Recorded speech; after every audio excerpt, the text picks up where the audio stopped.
Hi friends, स्वागत है आपका न्यूज़ युवा चैनल में। तो फ्रेंड्स, आज से हम शुरू करने जा रहे हैं शिक्षक भर्ती से संबंधित 30 MCQ पर्यावरण के टेस्ट सीरीज लगाएंगे फ्रेंड्स हम। इसका टाइम होगा आपको 6 PM, ठीक है ना। इसके साथ ही फ्रेंड्स पर्यावरण के साथ बाल विकास की भी टेस्ट सीरीज हम चल रही है हमारी, उसमें भी आप वीडियो देख सकते हैं, बहुत अच्छी है। आप और इसमें हमें आंसरों को फ्रेंड्स, एक आंसर यदि आप एक क्वेश्चन करते हैं तो उसमें आपको वही आंसर बस क्लियर नहीं करेंगे, साथ ही जो ऑप्शन दिए होते हैं उनको सबको एक्सप्लेन करते हैं, जिससे यदि अदर क्वेश्चन भी उससे रिलेटेड बन जाता है तो आप वो आंसर भी लगा पाएँ, क्वेश्चन भी कर पाएँ। तो फ्रेंड्स, ज़्यादा देर न करते हुए चलिए वीडियो की ओर चलते हैं, देखते हैं। आप देखेंगे तो आप स्वयं ही समझ जाएंगे। थैंक लगाते हैं। संविधान सभा ने राष्ट्रीय गान को अपनाया। फ्रेंड्स, कब अपनाया था?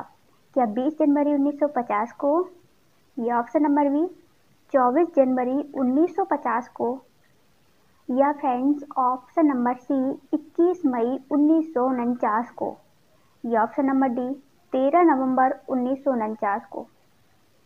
तो फ्रेंड्स, जल्दी से बताइए आंसर। तो इसका राइट आंसर हो जाएगा ऑप्शन नंबर बी, मतलब कि गणतंत्र दिवस के जस्ट 2 दिन पहले। तो कब? 24 जनवरी 1950 को उन्होंने राष्ट्रीय गान को अपनाया था। फ्रेंड्स, रविंद्रनाथ टैगोर द्वारा रचित राष्ट्रीय गान जन गण मन सर्वप्रथम संविधान सभा ने 24 जनवरी 1950 को अपनाया। यह सर्वप्रथम 27 दिसंबर 1911 को भारतीय कांग्रेस के कोलकाता अधिवेशन में पंडित विश्व नारायण दत्त ने गाया था। इसको 1911 में, ध्यान रखना।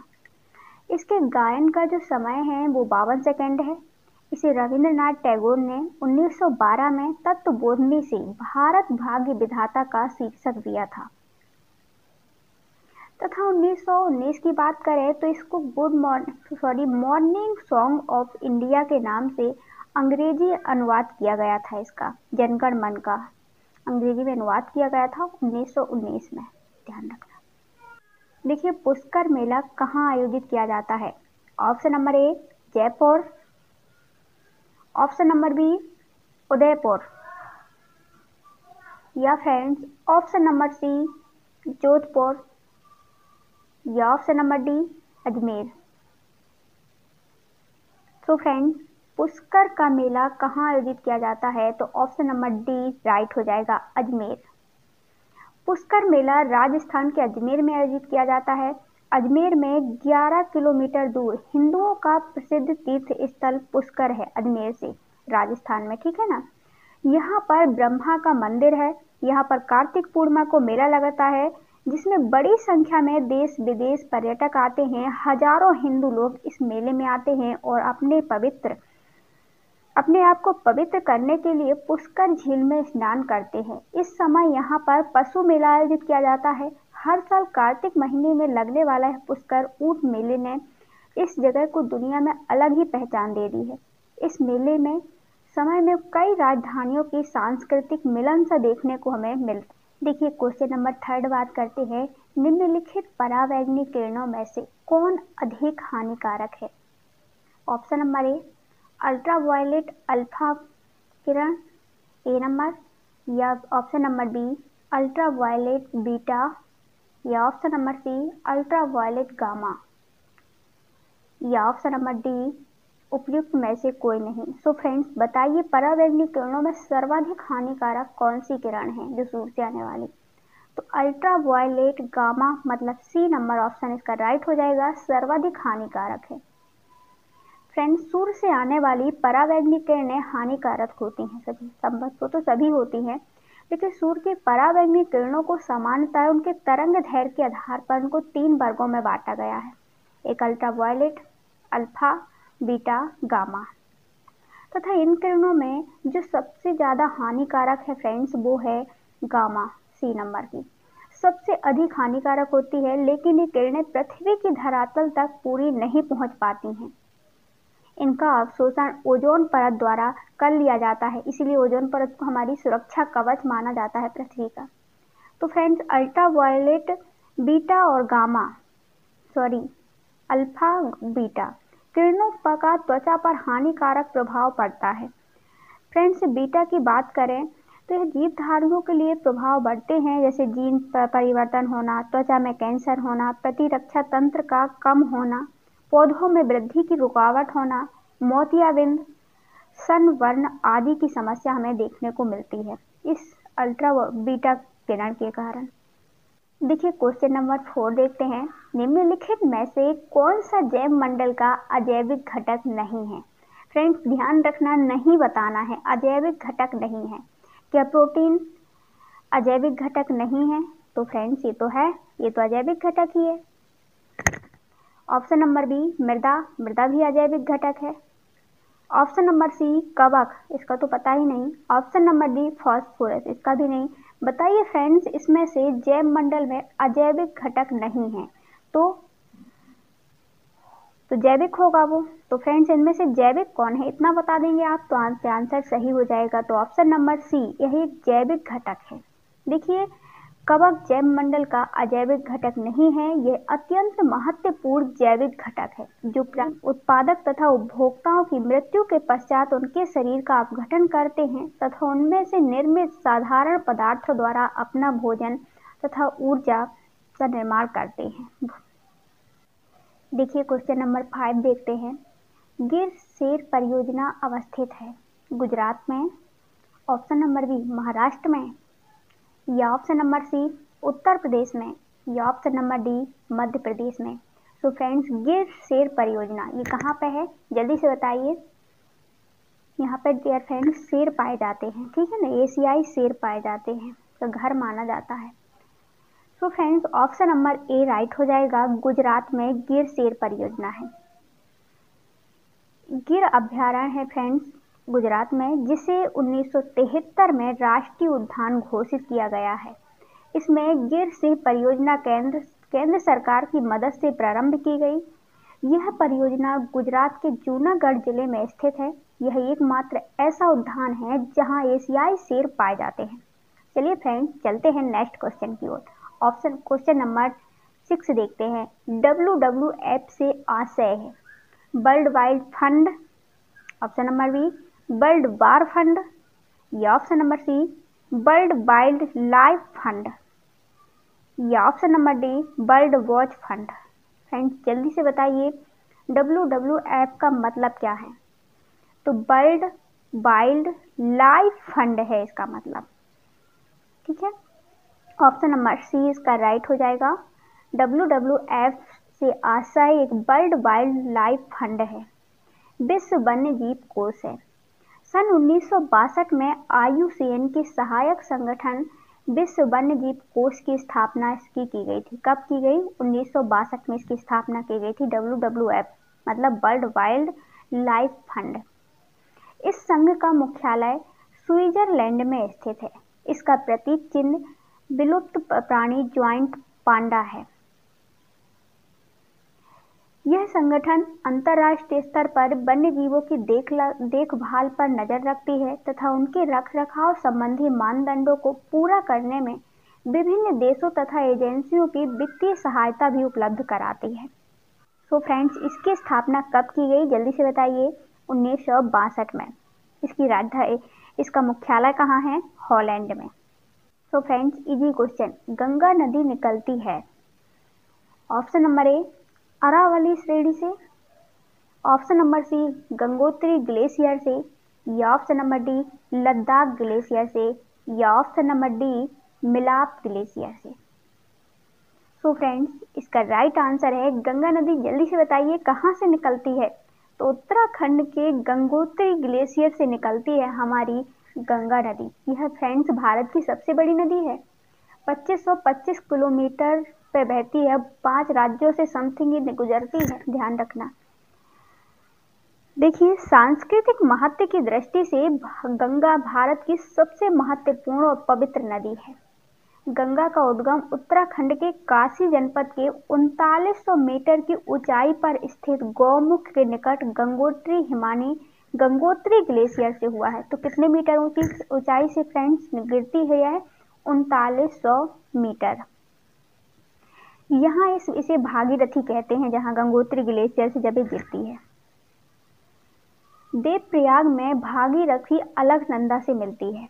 प्रयाग में कहाँ अलकनंदा और कौन मिलती है? भागीरथी मिलती है।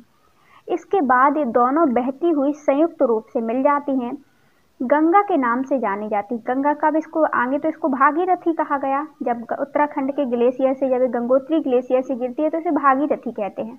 देवप्रयाग में मिली किससे? अलकनंदा से। तो फिर क्या बन गई? ये गंगा बन गई, इसको गंगा कहा जाने लगा। यह भारत की सबसे लंबी नदी है, 2525 किलोमीटर। भारत के 5 राज्यों से उत्तराखंड, उत्तर प्रदेश, झारखंड, बिहार, पश्चिम बंगाल से होकर के गुजरती है। पश्चिम बंगाल में फरक्का नामक स्थान पर बांग्लादेश में प्रवेश करती है, जहां इसे पद्मा के नाम से जाना जाता है। बांग्लादेश में यह ब्रह्मपुत्र से मिलती हुई फिर वह संयुक्त धारा मेघना में मिल जाती है। फ्रेंड्स, बाद में कहाँ मिल जाती है? ब्रह्मपुत्र। ब्रह्मपुत्र कहाँ से आई है? ब्रह्मपुत्र हमारे चीन से आई है, ध्यान रखना, सांगपो। सागर द्वीप के समीप बंगाल की खाड़ी में संयुक्त रूप से यह गिरती है। देखिए क्वेश्चन 8 देखते हैं। भारत में निम्नलिखित में से कौन सी एजेंसी मुख्य रूप से प्रदूषण को मापने से संबंधित है? सो फ्रेंड्स, जल्दी से बताइए कि प्रदूषण मापन की एजेंसी जो काम करती है।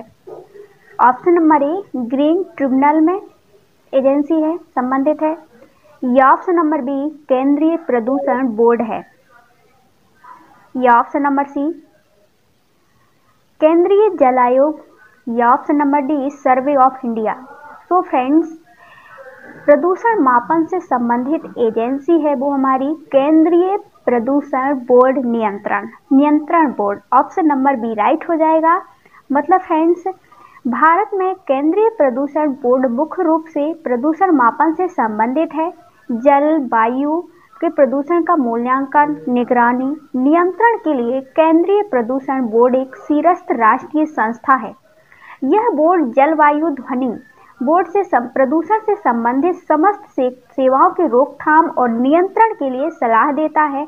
मंत्रालय की तकनीकी सेवा भी उपलब्ध कराता है। तो फ्रेंड्स, प्रदूषण मापन की एजेंसी कौन सी है? केंद्रीय प्रदूषण नियंत्रण बोर्ड संबंधित है। यह जल, वायु, ध्वनि सभी प्रकार के प्रदूषण से रोकथाम, नियंत्रण की सलाह सब कुछ यही संबंधित है, यही देता है। देखिए बात करते हैं क्वेश्चन नंबर 9 की। कोटापैक्सी एक जागृत ज्वालामुखी है जो अवस्थित है। तो फ्रेंड्स, कोटापैक्सी कहाँ पर है जो फ्रेंड्स जागृत है, अभी भी इसमें ज्वाला निकलती है? क्या ऑप्शन नंबर ए, सिसिली द्वीप में, या ऑप्शन नंबर बी, हवाई द्वीप, या ऑप्शन नंबर सी, एडीज में, या ऑप्शन नंबर डी, रॉकीज में। सो फ्रेंड्स, कोटापैक्सी जो जागृत ज्वालामुखी है वो है हमारा एडीज में। ध्यान रखना, सक्रिय ज्वालामुखी है। यह विश्व का सबसे ऊंचा ज्वालामुखी पर्वत है। कौन सा? एडीज। ध्यान रखना, जो दक्षिण अमेरिका के महाद्वीप के इक्वाटर में एडीज पर्वतमाला में स्थित। देखिए, तिब्बत की सांगपो नदी भारत में किस नाम से जानी जाती है? ऑप्शन नंबर ए, गंगा, या ऑप्शन नंबर बी, यमुना, या option number C, Brahmaputra, option number D, Sindhu. तो फ्रेंड्स, तिब्बत की सांगपो नदी यदि भारत में बात करें तो इसी को हम ब्रह्मपुत्र नाम से जानते हैं।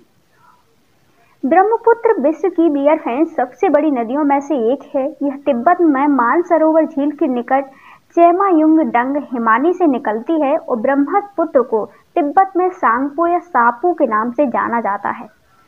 इसकी लंबाई की बात करें तो यह 2580 किलोमीटर है इसकी लंबाई, जबकि गंगा नदी की हमारी कितनी है?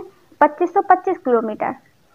भारत में बात करें तो भारत में इसकी लंबाई भारत में 1346 किलोमीटर है। भारत में ज़्यादा नहीं है, है ना, क्योंकि ये असम से आती हुई, जैसे ही चीन से आती है तो असम से आती हुई बंगाल की खाड़ी में गिर जाती है, तो 1300 किलोमीटर भारत में बहती है।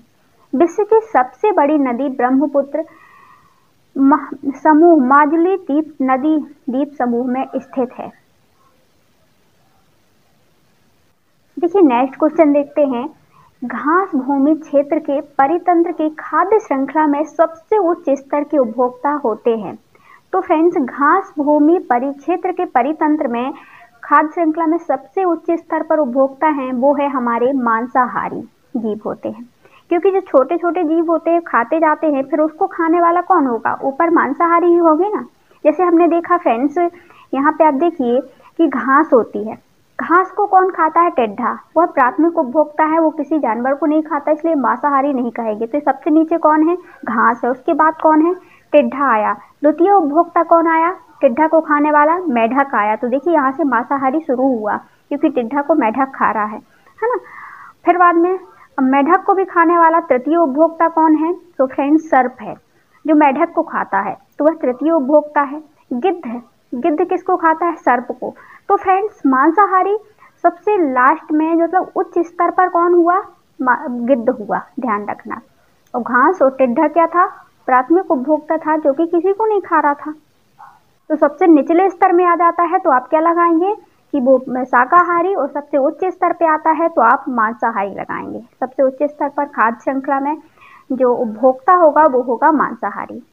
देखिए क्वेश्चन नंबर 12 देखते हैं। वायुमंडल का प्रमुख स्तर जो पृथ्वी तल के नजदीक है, ऑप्शन नंबर ए समताप मंडल है, या ऑप्शन नंबर बी क्षोभ मंडल, या ऑप्शन नंबर सी मध्यमंडल, या ऑप्शन नंबर डी आयन मंडल। तो फ्रेंड्स वायुमंडल के सबसे नजदीक वाला जो स्तर है हमारा, वो है हमारा क्षोभ मंडल, ध्यान रखना। तो फ्रेंड्स इसमें जैसे हम ऊंचाई पर जाते हैं तो फिर क्या होता है, तापमान गिरता जाता है, मतलब ठंडाहट आती आती। हम देखते हैं ना, जब गर्मियों में हम छत में चढ़ते हैं, छत में जाते हैं या कहीं, जबकि हम मध्यमंडल समताप मंडल में जाएंगे तो ऊंचाई बढ़ने के साथ साथ गर्मी और ज़्यादा बढ़ती जाएगी, तापमान बढ़ता जाएगा, लेकिन यहाँ पे घटता है, ध्यान रखना। देखिए क्षोभ मंडल वायुमंडल का प्रमुख स्तर है जो पृथ्वी तल के सबसे नजदीक है। लगभग डियर फ्रेंड्स हम देखें तो भूमध्य रेखा पर 15 किलोमीटर की ऊंचाई पर यह इस तक क्षोभ मंडल पाया जाता है। बात ठीक है ना। देखिए क्षोभ मंडल वायुमंडल का सबसे प्रमुख स्तर है जो पृथ्वी तल से नजदीक है। यह मंडल जैव मंडलीय परिस्थिति तंत्र के लिए सर्वाधिक महत्वपूर्ण है। इसी मंडल में फ्रेंड्स सर्वाधिक मौसम संबंधी सारी घटनाएं आती हैं, जैसे कोहरा हुआ, बादल हुआ, वर्षा हुई, आंधी, तूफान, मेघ गर्जना, पाला, ओस इसी मंडल में घटित होते हैं। इसलिए फ्रेंड्स इस मंडल में एरोप्लेन नहीं चलते हैं, बल्कि समताप मंडल एरोप्लेन के लिए सर्वाधिक उपयुक्त होता है ना। ओजोन परत भी उसी में पाई जाती है, इस मंडल में घटित होते हैं। इसलिए इस मंडल को वायु उड़ाने आदर्श दशा नहीं पाई जाती हैं। इसलिए इस मंडल का तापमान ऊंचाई के साथ 1 किलोमीटर पर 65 डिग्री सेल्सियस दर से घटता है। हम देखते हैं जैसे ही हम ऊंचाई पर जाएंगे तापमान घटता जाएगा और वहां पर ठंडाहट आ जाएगी। 1 किलोमीटर पर कितना घट जाता है, 6.5 डिग्री सेल्सियस। देखिए क्वेश्चन नंबर 13 देखते हैं। संयुक्त राष्ट्र सुरक्षा परिषद में कितने स्थायी सदस्य हैं? Option number A 3, option number B 4, option number C 5, option number D 6। तो फ्रेंड्स सुरक्षा परिषद में कुल सदस्यों की संख्या की बात करें तो 15 पाए जाते हैं, 15 पाए जाते हैं। लेकिन स्थायी सदस्य पूछा है फ्रेंड्स, तो इसमें ऑप्शन नंबर सी राइट हो जाएगा। 5 सदस्य पाए जाते हैं स्थायी और 10 पाए जाते हैं अस्थायी, ध्यान रखना। इनमें 5 सदस्यों की बात करें तो स्थायी कौन कौन से हैं, तो चलिए बात करते हैं। तो देखिए अमेरिका, रूस, चीन, फ्रांस, ब्रिटेन, ये क्या है, इसके स्थायी सदस्य हैं। देखिए क्वेश्चन नेक्स्ट देखते हैं। सरिस्का राष्ट्रीय उद्यान अवस्थित है। तो फ्रेंड्स सरिस्का राष्ट्रीय उद्यान कहाँ पे है? ऑप्शन नंबर ए पश्चिम बंगाल में, ऑप्शन नंबर बी गुजरात में, या ऑप्शन नंबर सी राजस्थान में, या ऑप्शन नंबर डी असम में।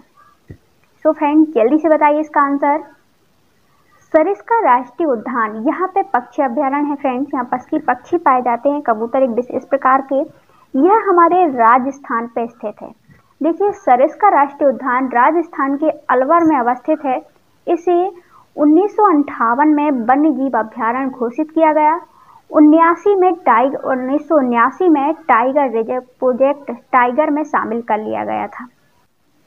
पारिस्थितिकी तंत्र में ऊर्जा का मुख्य स्रोत क्या है? तो फ्रेंड्स पारिस्थितिकी तंत्र में क्या एटीपी ऊर्जा का मुख्य स्रोत है, या ऑप्शन नंबर बी सूर्य का प्रकाश, या ऑप्शन नंबर सी DNA, या ऑप्शन नंबर डी RNA।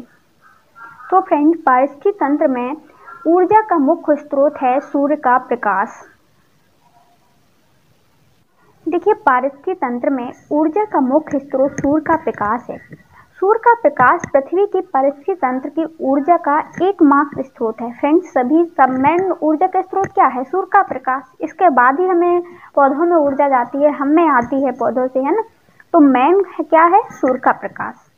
यह पृथ्वी पर जीवन को संचालित करता है, अतः इसे पारिस्थितिक तंत्र का प्रेरक बल भी कहा जाता है। सूर्य के प्रकाश को सूर्य से प्राप्त ऊर्जा सौर ऊर्जा कहलाती है। इस ऊर्जा की सहायता से ही हरे पौधे प्रकाश संश्लेषण की क्रिया करते हैं, भोजन का निर्माण करते हैं, कोशिकीय श्वसन करते हैं।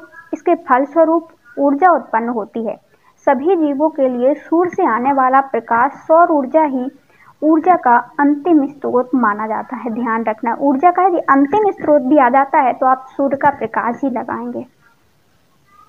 देखिए, क्वेश्चन नंबर 16 देखते हैं।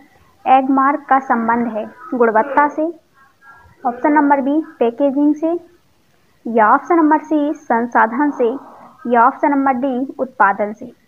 तो फ्रेंड्स, एग मार्क का संबंध है गुणवत्ता से। एग मार्क एक प्रमाणित चिन्ह है फ्रेंड्स, जो भारत सरकार के द्वारा दिया जाता है, जो भारत में कृषि खाद्य पदार्थों में लगाया जाता है। एग मार्क शुद्ध रूप से खाद्य पदार्थों से जुड़ा हुआ प्रमाण है। यदि ये किसी भी चीज में एग मार्क लगा है, खाने की चीज में, तो हम लोग देख करके ही समझ जाते हैं कि ये भारत ने, इसकी सरकार ने इसकी जांच की है तब यह लगाया है। और ये लगा है तो वह चीज क्या है? शुद्ध है, पारिशुद्ध है, उसमें कोई प्रॉब्लम नहीं होने वाली है। देखिए, नेक्स्ट क्वेश्चन देखते हैं। आर्सेनिक द्वारा जल प्रदूषण सर्वाधिक होता है। तो फ्रेंड्स, कहाँ पे होता है? क्या ऑप्शन नंबर ए उत्तर प्रदेश में? इसकी पहले न्यूज भी आई थी एक समय आर्सेनिक की, ध्यान रखना। Option number B Madhya Pradesh में सर्वाधिक आर्सेनिक जल प्रदूषण कहाँ होता है? बिहार में या फिर पश्चिम बंगाल में? तो फ्रेंड्स, आर्सेनिक द्वारा जल प्रदूषण सर्वाधिक होता है, वो होता है हमारे पश्चिम बंगाल में। क्योंकि फ्रेंड्स, यही पश्चिम बंगाल एक ऐसा इलाका है जहाँ बहुत सारी नदियाँ आकर के यहाँ पे गिरती हैं, बंगाल की खाड़ी में, यहाँ से गुजरती हैं। देखिए, भारत के गंगा ब्रह्मपुत्र के मैदानी इलाकों तथा बांग्लादेश के पद्मा मेघना के मैदानी इलाके में भूमिगत जल आर्सेनिक प्रदूषण से अत्यधिक ग्रसित है। भारत के 7 राज्य पश्चिम बंगाल, झारखंड, बिहार, उत्तर प्रदेश, असम, मणिपुर, छत्तीसगढ़ का राजनांदगांव में भूमिगत जल आर्सेनिक प्रदूषण से प्रभावित है। इसमें पश्चिम बंगाल सर्वाधिक प्रभावित है। पश्चिम बंगाल के 4 जिलों मुर्शिदाबाद, नदिया, उत्तरी तथा दक्षिणी 24 परगना में आर्सेनिक मात्रा भूमिगत जल में मानक स्तर से अधिक पाई जा रही है। भारत में सर्वप्रथम 1983 में पश्चिम बंगाल में ही आर्सेनिक द्वारा जल का प्रदूषण का मामला सामने आया था। जल में आर्सेनिक की अधिकता से ब्लैक फुट नामक बीमारी हो जाती है, ध्यान रखना। चलिए, नेक्स्ट क्वेश्चन की बात करते हैं। वन्य जीव सुरक्षा अधिनियम पारित किया गया 1960 में, या 1962 में, या 1972 में, या ऑप्शन नंबर डी 1975 में। दूध से दही बनाने की प्रक्रिया को कहते हैं। ऑप्शन नंबर ए प्रकाश संश्लेषण, ऑप्शन नंबर बी आसवन, या ऑप्शन नंबर सी किण्वन, या ऑप्शन नंबर डी स्टेरिलाइजेशन। तो इसका राइट हो जाएगा ऑप्शन नंबर सी। इस प्रक्रिया को किण्वन प्रक्रिया कहते हैं। देखिए, जो दूध होता है फ्रेंड्स, उसमें स्ट्रेप्टोकोकस लैक्टिस बैसिलियस लैक्टिस नामक जीवाणु पाया जाता है। ये जीवाणु दूध में पाए जाने वाले लैक्टोज शर्करा का किण्वन करके उसे लैक्टिक अम्ल बनाता है, जिसके कारण दूध खट्टा हो जाता है। लैक्टिक अम्ल जीवाणु दूध में पाए जाने वाले कैसीन नामक प्रोटीन की छोटी छोटी बूंदें एकत्रित करके दही जमाने में सहायक होता है। देखिए फ्रेंड्स, क्वेश्चन नंबर 20 देखते हैं। किस देश के संविधान से मौलिक कर्तव्यों को लिया गया है? Option number A Germany, option number B United Kingdom, या ऑप्शन नंबर सी USA, या option number D UASR। So friends बताइए मौलिक कर्तव्यों को कहाँ से लिया गया है। सो फ्रेंड्स आपको एक ट्रिक बताते हैं याद करने के लिए कि यह लिया गया है रूस से। आपके बालों में रूसी हो गई है, आपको धो लेना चाहिए। आपका कर्तव्य बनता है कि आपको धुलना चाहिए। तो फ्रेंड्स क्या कर्तव्य बन रहा है हमारा कि हमारे अपने शरीर की रक्षा स्वयं करें। कर्तव्य रूसी हो गई है इसलिए, तो रूसी से आप रूस लगा सकते हैं। इसमें राइट हो जाएगा option number D, USSR, United of society socialist Republic USSR।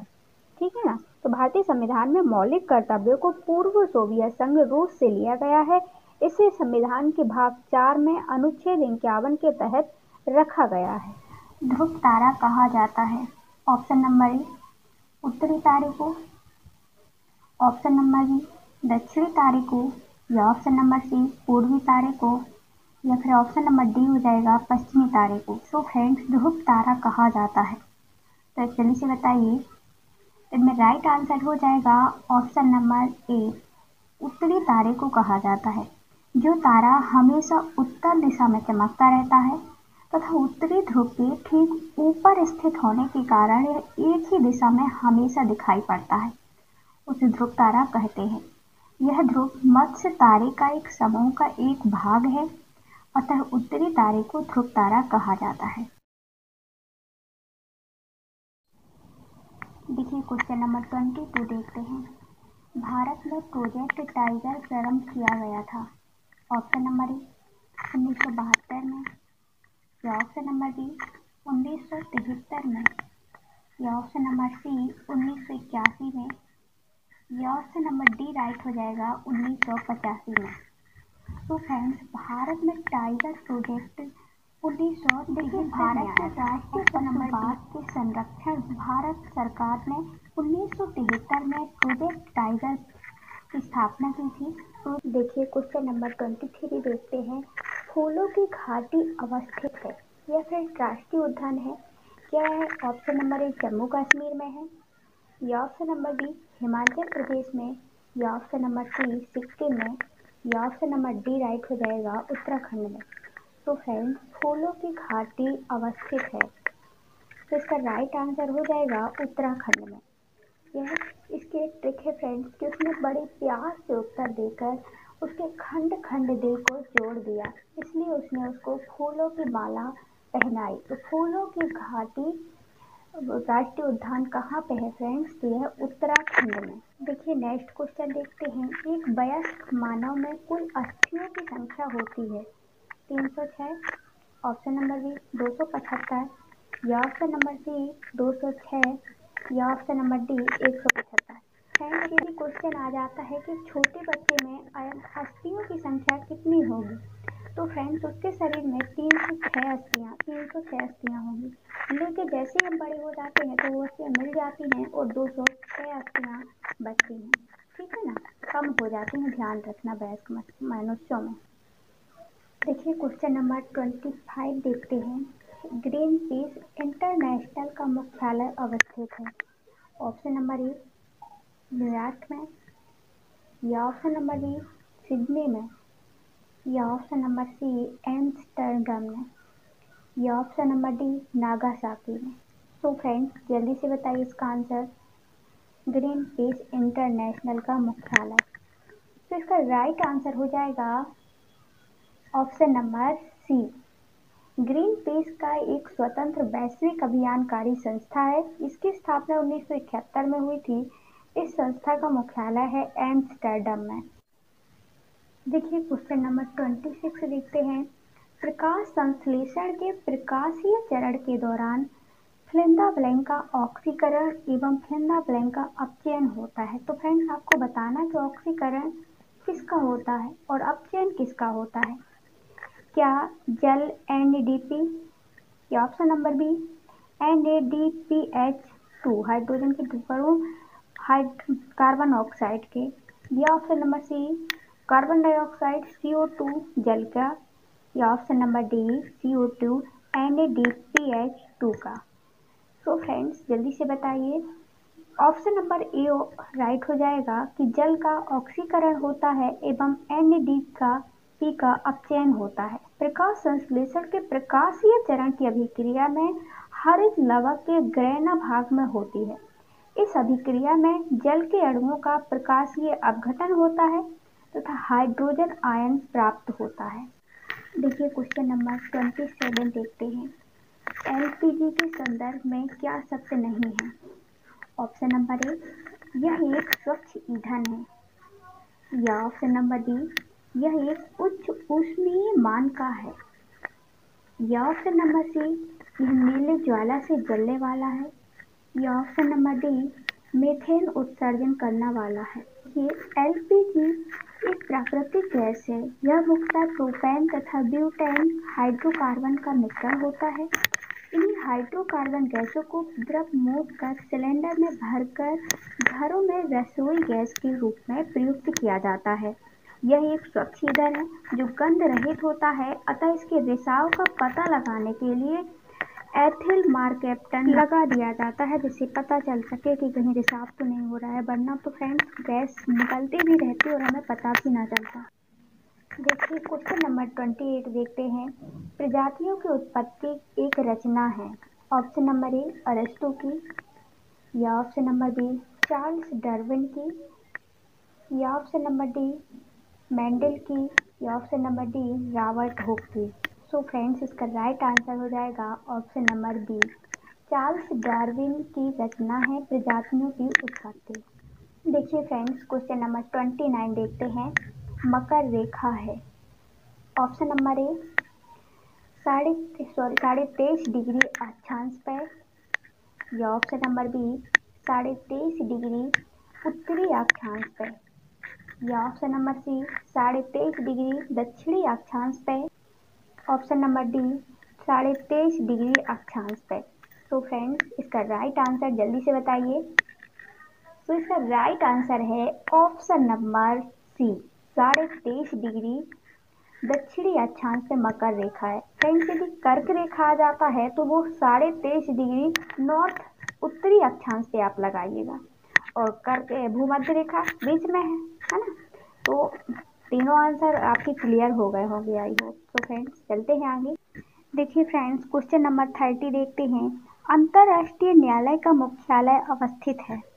Option number A, Geneva में, या ऑप्शन नंबर बी, हैग में, या ऑप्शन नंबर सी, न्यूयॉर्क में, या ऑप्शन नंबर डी, पेरिस में।